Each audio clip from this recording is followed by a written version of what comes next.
Hey there everyone, it's Val, and welcome back to Tolkiencraft II, The Labors of Valentine. Today's end of the day tour, well, I have a few things to show you.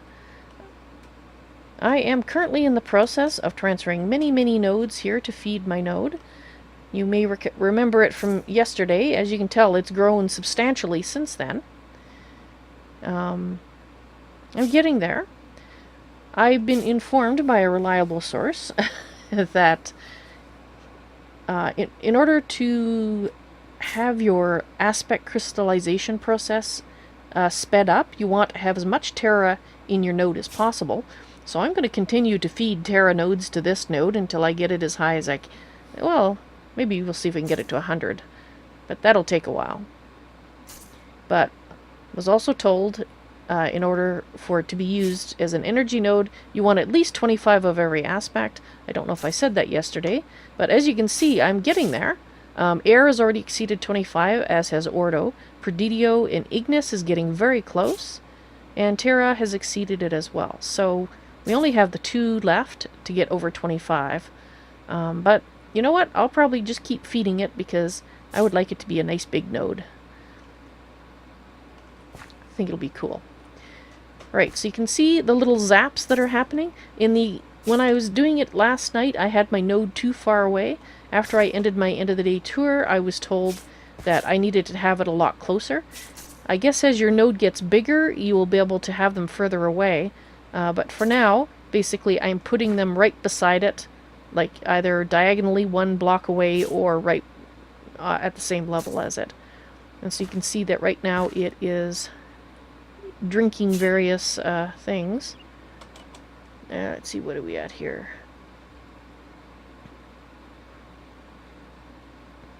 Okay, not too bad. One of the things you want to make sure that you don't do is bring home a sinister node, unless you want to take care of having a whole bunch of ethereal blooms around, because while that node is alive and not consumed yet, it will turn your biome into an eerie biome, which you probably don't want.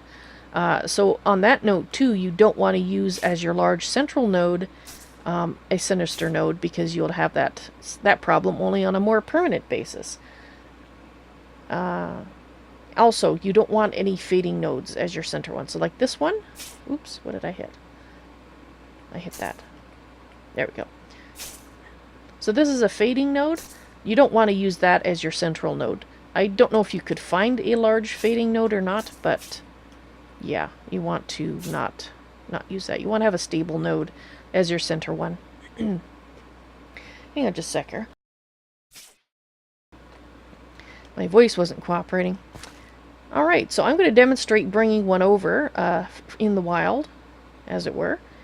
But before I do that, I wanted to show you all the loot that we got today. Greater Raider let me use his Gaia processing facilities, and I fought 9 hard mode Gaia Guardians, and well, I can say that using Draconic armor with a Draconic weapon, it makes it a very easy battle in the sense that you're not really in any danger of dying at all. But I also know that without it, it's very tough, so I'm kind of glad that I got a chance to see how the Gaia Guardian, the hard mode one, works in more detail before I try it elsewhere when I don't have awesome armor and weapons to use. Right, so in return for providing the ingots and whatnot that I needed to fight the hard mode Gaia Guardian, Greater Raider asked only in return half of the Gaia essences, because you actually need 4 Gaia essence plus a Terra Steel ingot in order to make the Gaia ingot. So let me just see if I can bring that up so I can show you. Oop, that's not how you spell it. There we go. So you need to put this ingot in the summoning area. You shift right click on the beacon with it. And at some point I will actually be able to demonstrate that on my own, in my own facilities, but I'm just going to describe it for now because I was using Greater Raiders. But yeah, so basically I just repaid him for the Gaia spirits that he used to make the 8 ingots that he gave me to do my summoning with. So from that we got 2 3 stacks of mana steel, of course 1 stack of Gaia spirits, 60 mana pearls, 14 mana diamonds, and of course all these things here.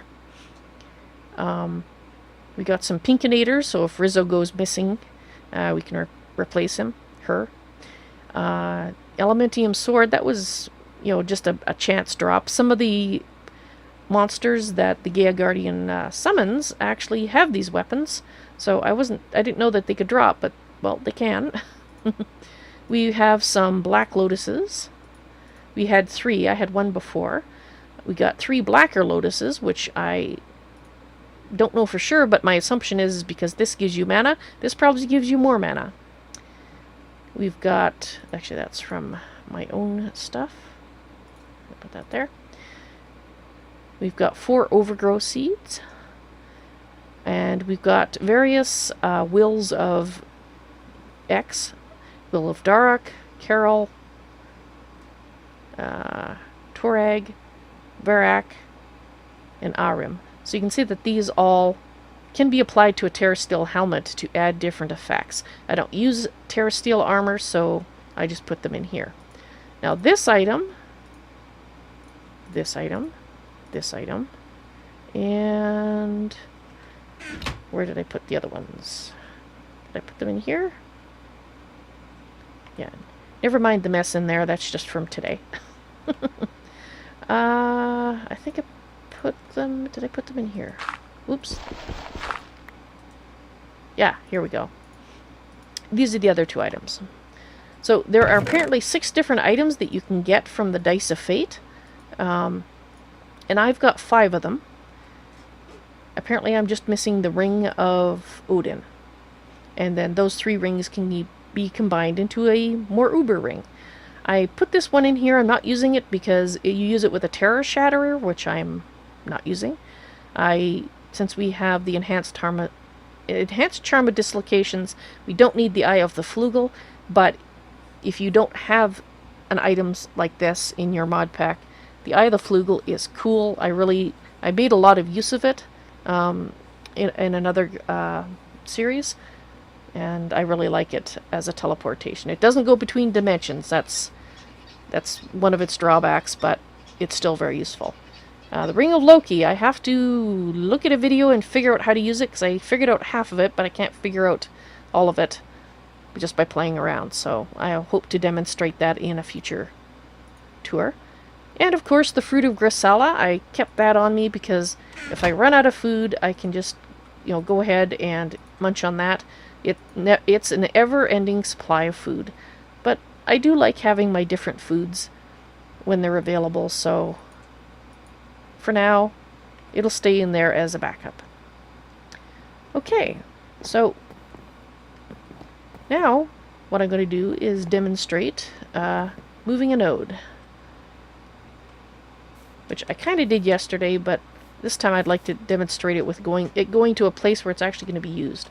Can I come up here, please? Thank you.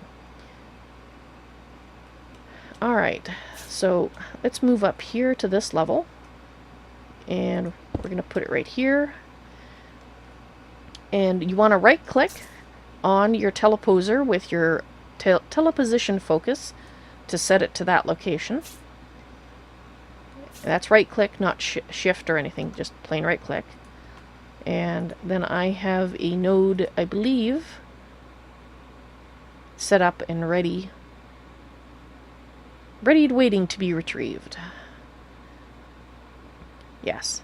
So basically, you find yourself a node that you'd like to keep, put down your teleposer underneath it, put a button on it, and then go ahead and put your focus in there and push the button. And then you pick up your stuff, make sure you got everything. Alright. And it looks like the moon is just arising. And I like to delete this so that it doesn't, because it doesn't take it off the list itself. I delete that to clean it up, so I don't think that there's a node here when I've already gotten it. And then I just head back home again. Going through a lot of ender pearls, by the way, building up this node, because basically every node I transport costs me 2 ender pearls. Which is fine. So, now you can see the node that we had over there is now here. And if we watch it, we might be able to see one of the aspects. Yep, there we go. The bit of water just got taken away.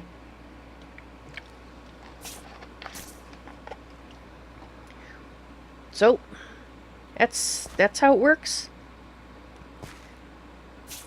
Which is awesome. And this is getting bigger and bigger all the time. In fact, it's taken a while to figure out what's in it. There we go. Awesome. Oh, we're up to 32 Terra now. Fabulous. Alright guys, well that's going to be it for today's tour. I hope you enjoyed it, and I hope to see you in the stream sometime. You all take care now. Bye.